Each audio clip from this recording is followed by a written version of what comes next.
अब एक बहुत मेन बात आपको बताते हैं जिस पर हम सब चर्चा करते हैं। आपने देखा होगा कि उत्तर प्रदेश में कई ऐसे जनपद हैं या कई ऐसे गांव हैं जहां पर बार बार एक ही सीट रहती है, या यूं कहें बार बार सामान्य ही सीट होती है, सामान्य ही सीट बार बार आती है। इसका वजह बहुत, आप कुछ अन्यथा न सोचें, इसका साफ साफ वजह होता है। पहली बात तो ये परसिमन पर डिपेंड करता है, और दूसरी बात ये होता है जो कि मैंने आपको पहले भी बताया है कि जनसंख्या के आधार पर आप देखते होंगे, आपको पता होना चाहिए कि पश्चिमी यूपी की मेरठ और मुजफ्फरनगर कुछ ऐसे जिले हैं, ये दो ऐसे जिले हैं जहां पर यहाँ के कुछ अधिकांश गांव में सामान्य वर्ग की संख्या ज्यादा है, मतलब सवर्णों की संख्या ज्यादा होती है उनके गांव में, जाट वगैरह इसमें ज्यादा होते हैं।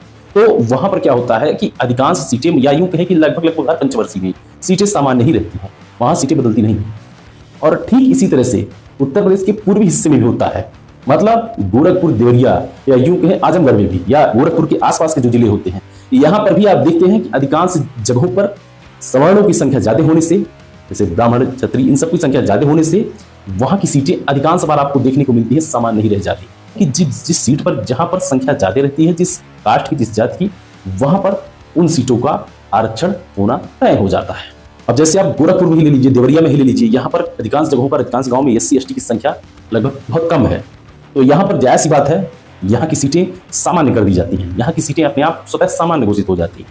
तो इसी तरह से ये चीज, ये प्रकरण, इसी तरह से ये चक्र, इसी तरह से ये रोटेशन, इसी तरह से ये नियम चलता रहता है, जिसे हमें आपको समझना बेहद जरूरी है। इससे हमारे आपके अंदर एक कौतूहल सा जो बना होता है सीटों को लेकर के, वो खत्म हो जाएगा, एक संशय जो बना होता है वो खत्म हो जाएगा। अब आप कहेंगे कि फिर रोटेशन प्रणाली का क्या मतलब हो गया, तो मैं आपको बता दूं, जहां पर जिस गांव में या जिस क्षेत्र में SC ST OBC की संख्या कम होती है, या इनकी संख्या अमूमन आरक्षण के मापदंडों को नहीं पूरा करता है, वहां पर सीटें सामान्य घोषित हो जाती हैं। इसका एक वजह यह भी है। दोस्तों, आशा है इस वीडियो में सीटों को लेकर के, सीटों के आरक्षण को लेकर के जो आपके मन में संशय है, जो आपके मन में एक संदेह था, वो कुछ हद तक कम हो गया होगा, और आप समझ गए होंगे कि उत्तर प्रदेश के पंचायती चुनाव में सीटों का आरक्षण किस आधार पर होता है।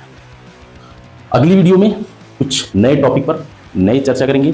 तब तक के लिए जय हिंद।